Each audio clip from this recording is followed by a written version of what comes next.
অফিসের ব্যস্ত দিনের মাঝখানে লাঞ্চের ফাঁকে বাইকে চড়ে শহরটাকে একটু অন্যভাবে দেখা, এই একটা ছোট্ট ঘোরাই এনে দেয় ভেতরের শান্তি।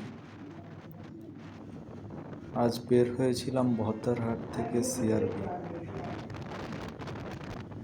ফ্লাইওভার ধরে চলছিলাম সোজা সিআরবির দিকে। মানুষজন আর শহরের চিরচেনা কোলাহল, কিন্তু বাইকের হাওয়ায় যেন ক্লান্তি উড়ে যায়। সিআরবির গাছপালা ঘেরা রাস্তাগুলো সবসময় একটা অন্যরকম প্রশান্তি দেয়। সময় খুব বেশি ছিল না, তাই কেবল ক্যামেরায় ধরে রাখলাম কিছু মুহূর্ত। সবারই দরকার একটু থেমে নেওয়া, সময়ের মাঝে সময় বের করে একটু নিজের সঙ্গে দেখা করা।